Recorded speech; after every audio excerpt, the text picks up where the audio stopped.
You're all set to start, sir. Thank you, James. Welcome to the public meeting regarding the Community Connectivity Grant Program, Main Street Sidewalk Connectivity Project. The goal of this meeting is to present the project to the community and to receive questions or to receive comments from the community. You can participate in this public meeting via Zoom, the Zoom application. And you can also dial in using the contact information at the bottom of the screen here. I'm going to pause for a few moments for folks to write down those numbers if they need to write down the toll-free numbers and the passwords and so on. In the meantime, I'd like to thank the few people who have already reached out to the town, reached out to us, and have already provided comments on the project and provided support for the project. We greatly appreciate that. And we are hoping to receive more similar comments of people and residents in support of the project. All right, I'm going to move on and get started now. My name is Gary Furstenberg. I'm the town engineer. Here is my contact information for reaching me. Craig Miner, the town planner, is also co-hosting this meeting. I didn't get a chance to put his contact information up, but he'll be available during this meeting also. I'd like to first thank the town manager for his support of this project, and I'd like to thank my staff in the engineering department, the planning staff, and the town clerk for helping us put this presentation together and facilitating this presentation. For those that are not familiar with the Community Connectivity Grant Program, a quick summary here is that it's administered by the Connecticut Department of Transportation. It is a competitive application process, so we are competing against all 160, we're competing against other applications from the 169 towns in Connecticut. It is specifically for small scale improvements ranging in cost from $125,000 to $600,000. Each town is allowed one application. The goal of the grant is to improve pedestrian and bicycle safety and accessibility while encouraging healthy and sustainable modes of transportation. Grant funds can only be used for construction activities, and engineering costs and design costs are excluded from the grant. I'll be talking about and reviewing engineering data, planning data, existing conditions, proposed solutions, the preliminary design, which the engineering staff has prepared. We'll talk about funding sources, preliminary schedule, and review the grant application at the end. So the origins of this project start from the 2020-2030 Plan of Conservation and Development. This project is outlined in that plan. And this project was also included in the draft version of the Sidewalk Capital Improvement Plan for the years 2020 through 2025. The project corridor, this is a Google image of the town. The project corridor is this little red line down here. For reference, Town Hall is up here, Cedar Street. Clem-Lemire sports fields here, Churchill Park and the pool here. The landfill, or the former landfill and transfer station here, and Middle Woods of Newington is here. And this corridor is the Berlin Turnpike here, just for reference.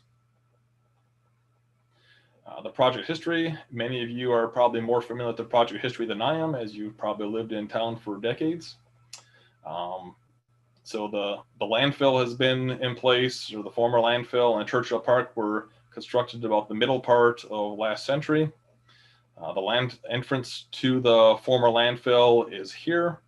Churchill Park is just to the north.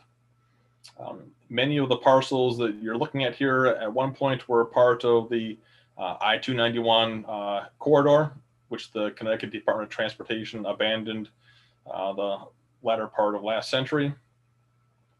In 1995, Hopkins Drive was developed, and that is Hopkins Village. 1997, Middle Woods of Connecticut was constructed, and as you can see here in the photo, they do have sidewalks along the front of their property along both Main Street and Lewis Street. In 2018, the Connecticut Department of Transportation resurfaced this portion of Main Street. And what we have, we've inherited a sidewalk gap of about 900 feet from where the transfer station entrance is down to Middle Woods of Newington. In reviewing engineering data, the Connecticut Department of Transportation is classified State Route 176, which is Main Street, as a minor arterial, the green line here. And for reference, I guess I'm going to call it a red or pink line, that is the Berlin Turnpike, and that is classified as a principal arterial. The Department of Transportation, they count traffic on the roads throughout the state. We have excellent traffic count data in this project corridor.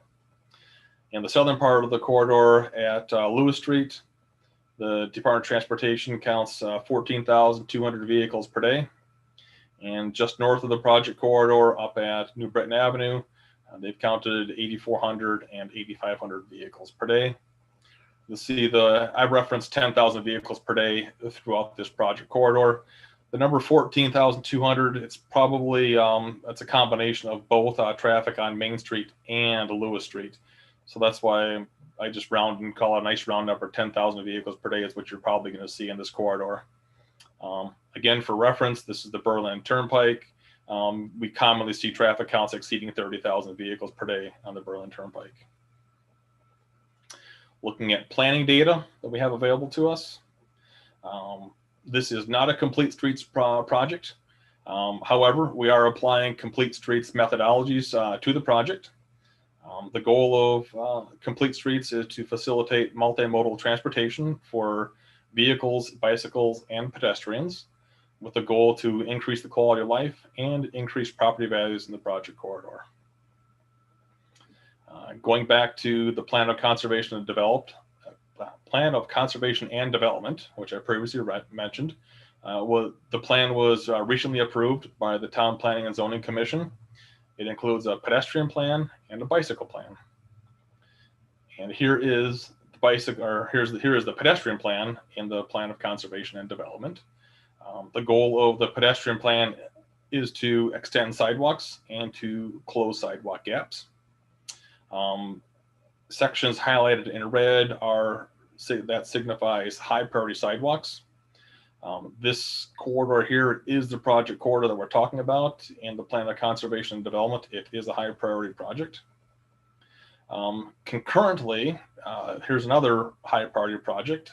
This is just south of Lewis Street, between Lewis Street and the Berlin Turnpike. And I've been in contact with the Connecticut Department of Transportation. They are planning signal improvements through the whole Berlin Turnpike corridor, starting down in Berlin and ending up in Wethersfield.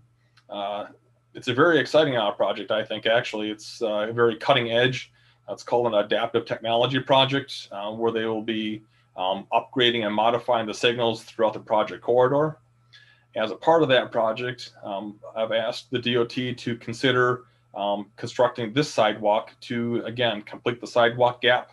So we've got complete sidewalks all the way from town center, essentially all the way through, crossing the Berlin Turnpike, and via Griswold and Waverly, you can reach Wethersfield using town sidewalks.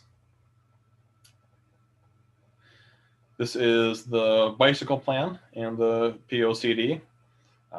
State Route 175 or 176 is simply just not very conducive for bicycles. That's what the red and orange lines signify. Not sure how the green line got in here, but every time I've been out there, I wouldn't want to be out there on a bicycle, again, due to the high speeds of traffic, the narrow pavement, little to no shoulder. And coincidentally, this plan in the POCD virtually mimics the Connecticut Department of Transportation bicycle plan that they have. Looking at existing conditions, on the left, this is a photograph looking to the south. And just to the right here is the transfer station driveway, and just to the left here is Hopkins Drive. Photograph on the right is looking to the north, and these are the existing sidewalks along Middle Woods of Newington. From a pedestrian standpoint, problems in the corridor, well, the obvious is that there is a 900-foot sidewalk gap in the sidewalk network here. There simply is no sidewalk.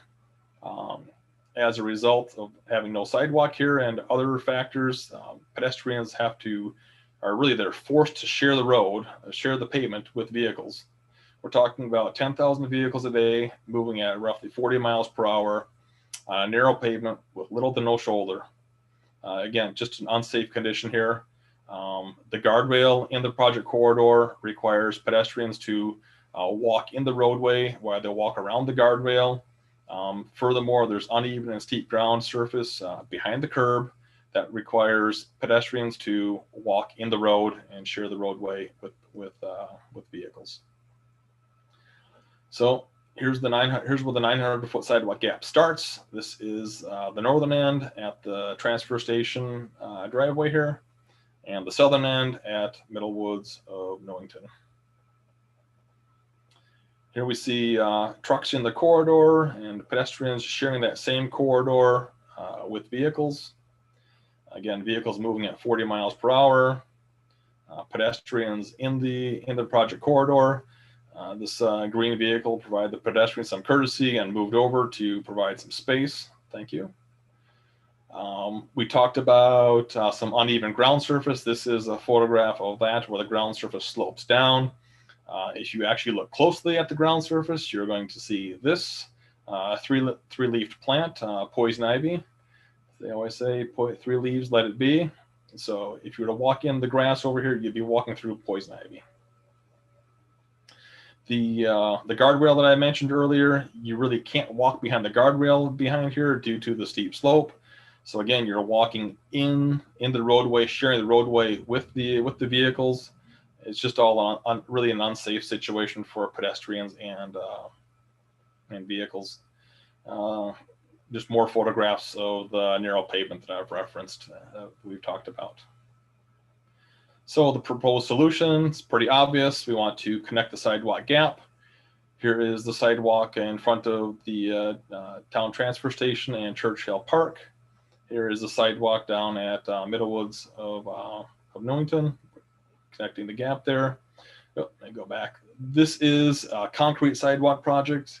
That is what we are talking about here. That is what we are proposing. It is not a streetscape project. We are not planning to install decorative streetlights. We are not planning to install brick pavers, nor are we planning to install fancy crosswalks. This is plainly a concrete sidewalk project, and we also plan to do some minor improvements, minor modifications while we're working in the project corridor. So what this project would look like, it consists of 900 feet of new concrete sidewalk and 2 sidewalk ramps at the one on either side of the transfer station driveway. You may recognize these photos. These are photos at the new town hall. We would also be installing about 300 feet of new bituminous curb and 1 catch basin to improve the drainage in the project corridor. Looking at the preliminary design, this is the title sheet for the preliminary design drawings that we prepared. The title is Main Street Sidewalk Connectivity Project. That title was specifically selected to match the grant program, which is Community Connectivity, the grant. This is really the meat of the design, what you see here. The yellow area shows clearing, where we'd be removing weeds, vegetation, trees, shrubs, and so on in the area that would be disturbed due to construction of the sidewalk. Sidewalk is the red line here. This is 900 feet for scale. The blue areas are areas of where those driveways would get new aprons. The light blue, not clear, not really legible here entirely, but that's the drainage improvements that we're talking about. Once we're done installing the sidewalk, we would landscape and seed and sod the whole area that had been disturbed. So the green area pretty much mimics the yellow area, the area that was cleared. The drawing set also includes details for sidewalk ramps, curbs, catch basins, the pipe profile here for the new pipe that we're putting in, and an easement plan. Again, just mimicking all the items that we had just previously talked about. Utility coordination that will be required. We need to coordinate with the MDC for water and sewer in the corridor. There is no sewer in the corridor, but there is water in the corridor. Also Eversource for the overhead wires in the project corridor. A little bit of gas in the corridor. The design would be prepared using Connecticut Department of Transportation guidelines, AASHTO guidelines, and some of the town of Newington standard details. Impacts that I would expect to the town and for residents in the project corridor is I would expect some intermittent lane closures in the southbound lane during construction. At any one time, a minimum of one lane would be open, and I would like to think that for the most part they'd be able to keep two lanes open. But obviously, that's somewhat up to the contractor too as to how they sequence the work. However, at any one time, we will maintain access to the town transfer station, Hopkins Drive, and private property in the project corridor. Funding for a project like this, we've estimated the project to cost about $525,000. We are in the preliminary design phase here. We've identified 36 major construction items for a cost of about $365,000. Minor items here are about $70,000. Contingencies and incidentals about $45,000 each. I've not assigned anything for inflation. I think the methodology that we've used to prepare the cost estimate and some of these other contingencies and incidentals include enough so-called fluff. I don't think we need any inflation value here. Plus, we plan to construct this in the next 2 years in an ideal world. So inflation wouldn't have much of a factor, even if it was there. Funding sources for this project. We first looked at the town CIP to see if there would be money in there to do that. And there simply is not money. We're nowhere near close to having money in the sidewalk CIP fund for doing a project of this magnitude. So we looked outside of the town for funding sources. Once the grant was announced, we quickly realized that this project easily aligned with the goals of the community connectivity grant, which are to improve pedestrian safety, mobility, and connectivity, and to use sidewalks to connect neighborhoods. Looking at the project schedule. So this project, the grant solicitation was announced August 31st, not too long ago. Today we're doing the public outreach meeting. Next week, the town manager will be speaking to town council about this project. And we're looking for a resolution, or we're expecting a resolution from town council supporting the project. And October 16th, this application is due. So we've, in a very short amount of time, we've covered a long range, or a large area. We've prepared the preliminary design, we prepared the cost estimate, we prepared the public outreach presentation where we are today. So we've covered a lot of ground in a short period of time. Preliminary project schedule, like I mentioned, it's about a 24-month duration. We're currently way up here at the top. We are preparing the community connectivity grant application, which is due in about 10 days. Construction at this point, I'd estimate in the summer of 2022. The grant application. The grant is, there are 4 categories of eligible improvements. That includes bicycle and pedestrian safety, bicycle facilities, sidewalk facilities, and transit facilities. Well, it's obvious that we're right in the pedestrian facility category. And diving down, this is a direct match for category C3, which is providing new sidewalks, connecting sidewalks, and filling sidewalk gaps. So I have a good feeling about our application that it would score high. The grant application is fairly extensive, includes all of these items. I'm not going to go over all of them, but we prepared, like I mentioned, we prepared the preliminary engineering drawings, prepared a project schedule, prepared a cost estimate. As one of the objectives of this meeting, or this public meeting, is to receive letters of support from residents for the project. And so if you would like to participate in that manner and you'd like to support the project, You can send those letters to myself or the town planner, Craig Miner. Here is our contact information. You can, of course, always get the same information too from the Town of Newington webpage. With that, we're at the end of my presentation, so we can dive into discussions and comments if anybody has any. And here is ways that you can participate in this public meeting.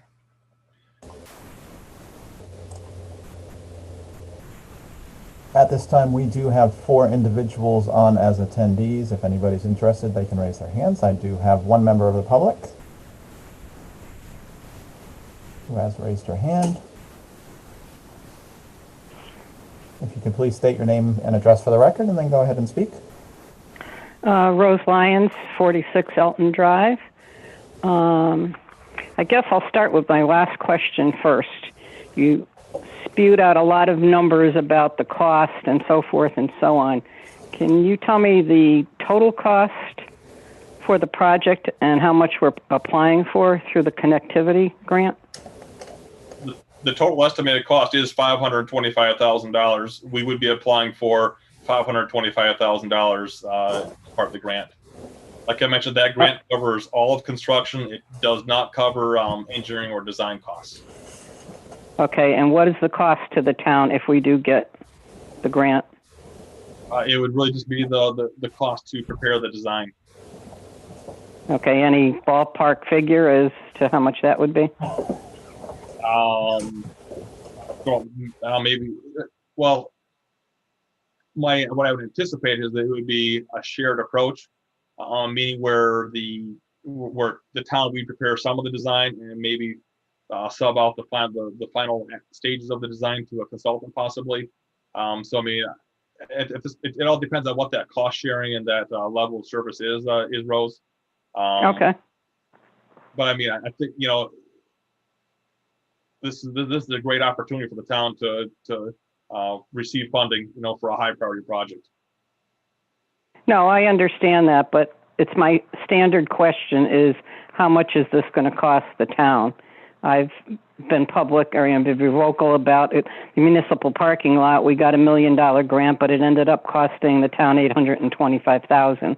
So just, to have it on the record, I was just concerned with hearing 525,000 and 365, 70, 40, and quite honestly, I can't write that fast. And okay, so the design is going to be what the cost is going to be to the town if we split it. I'm sorry? Do you want me to flip back to that slide with the cost summary? No, it's going to be presented to the town council on the 13th. Yes. Okay. And is there any thought about a light at Hopkins Village and the transfer station? I know that the transfer station was realigned, I believe, to line up with Hopkins Village. Has there been any consideration to that? Not at this point, but that's why we're doing this presentation. That's a great idea. We'll go out and take a look at the lighting out there, see if a light is warranted. Well, because people are coming and going, I go to Middlewoods at least 2 or 3 times a week, and during the week it's not an issue, but on the weekends when people are coming out of the transfer station, I know I've gone in there myself, and the sight line is not very good. You can't see people coming and going. Oh, hang on.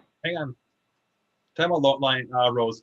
I thought you meant like a street light for like lighting the road. You're talking about a No. I'm talking about a traffic light or a signal or even something that I know there's a sign, I think, southbound or northbound saying trucks entering, but there's not very good signage there as to, that trucks will be coming in and out of that area. I know a traffic light would be a huge expense. Yeah, no, I think there's a sign, a warning sign going both directions for trucks entering. Right, but if you see the way people drive down Main Street, they're not paying any attention to that sign, yeah, unfortunately. I'd find it hard to believe that would qualify or warrant a traffic signal. Usually we're talking about vehicle, intersections with like more than 5,000 vehicles a day. I don't see 5,000 vehicles a day, coming out of Hopkins Village or the transfer station. Someone had mentioned it to me. The other question that someone posed on Facebook, and I'll pose it to you, is has there been any survey as to how many people use that, how many pedestrians walk there? Well, I mean, I know you mentioned the cars, and I know it's dangerous because, like I say, I'm there at least 3 or 4 times a week. But has there been any surveys as to how many people actually use that area to walk on? Well, here's my theory on that, Rose, is no, we haven't done a survey, but due to the unsafe condition, I don't think you see low pedestrians in that corridor because they don't want to use it. I would, if I was a pedestrian, I wouldn't use that corridor. I would go somewhere else. I just would avoid that corridor. I think this is a thing, maybe it's the wrong thing. If you build it, they will come.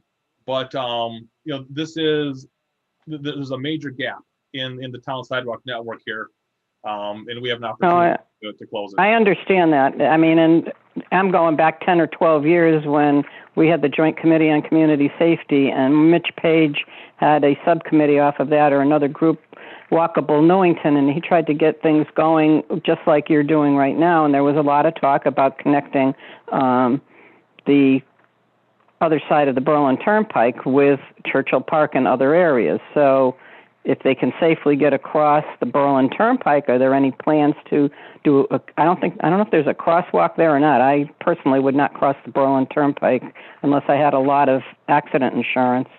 But is that anything that you've discussed with DOT? That is one of the intersections as a part of that DOT project, 7-250, where they do plan to put an at-grade crossing. I'll admit, me personally, I'm not crazy about the DOT installing at-grade crossings on the Berlin Turnpike. I think they should be grade separated crossings. What I'm talking about is, or referencing, would be like a pedestrian overpass, where pedestrians and bicycles could just ride over top of the traffic and not slow traffic down and not cross at grade. I think it'd be much, much safer. Okay, I'll let anybody else that wants to talk, and any other questions I'll save for next week. It's kind of cutting it close. You've got a town council meeting on the 13th, and this application has to be in on the 16th? That's right, Rose, right. We just didn't have much time to put it all together, but I guess not. we've covered a lot of ground in a short period of time. Par for the course. All right, thanks, Rose. Okay, good luck with it. Hey, Rose, if you want, you can send us a letter in support of the project if you'd like to. I'll call in next week. How's that? Okay, thank you. If James lets me on to the meeting. All right, Rose is all set. I'll definitely let you in, Rose. Okay, Councilor Bedrejko is on, and she has her hand raised. Hi, Gail. Give her just a moment.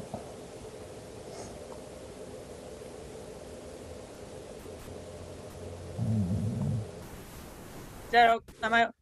There we go. Yep, you're good. Yeah, well, first of all, Gary, I want to thank you. I think this is the second one and within 12 months that you found a grant that kind of fits us and you're making improvements. The first was at New Britain Avenue to Maple Hill, whatever.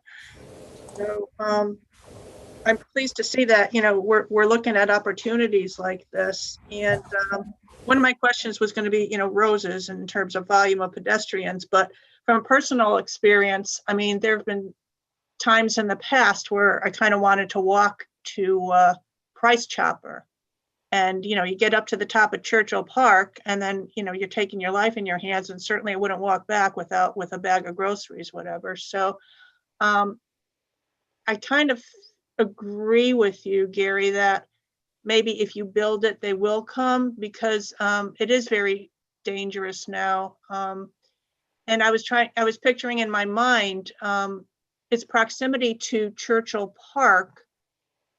I think it would be a nice walking loop, actually. You're at the park, you come out of the park, you go up, you go down to Lewis Street, you come around back down on Willard Avenue, come around and, go through Clemlemere or whatever. So I think it could be incorporated into some type of walking path or walking trail for individuals who want to use it. So right now, I don't have any more comments. I'm sure I will have some at the town council meeting, but preliminarily, I've got good feelings about this. So thank you. Yeah, no, thanks for the comments, Gail. The comments that you had mentioned, those are the exact same thought processes that we went through. It's like, this provides, a loop, around that whole block, where Clem-Lemire and Churchill is. It provides connectivity down to the business down the Berlin Turnpike, particularly Price Chopper. I did have one resident from was it the Churchill condominium complex who had called me and said, "This is great. She can't, this is she's so much in favor of this project. It's crazy." Again, to connect, the residential neighborhoods to the Berlin Turnpike, where there's shopping, where there's jobs. Another thought process that I had too is, it just connects other areas of town to Churchill Park.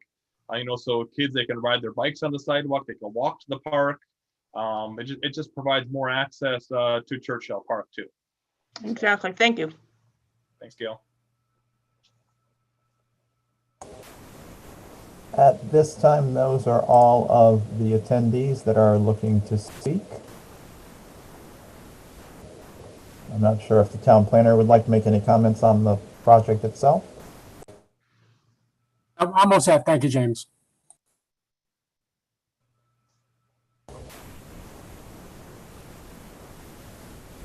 And that's over to you, Gary.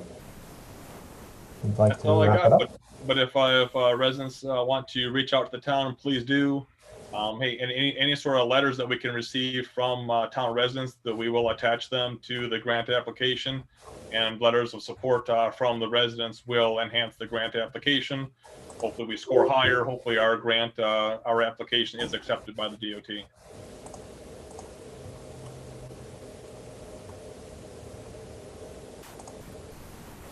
At this point, I don't have any other attendees wishing to speak, it looks like. So I guess we can close the public informational meeting. Unless you have anything else you'd like to add. That's it. Thanks, James. Thanks, Craig. My pleasure. This meeting should be placed up on NCTV for streaming out to the public later on this evening as well.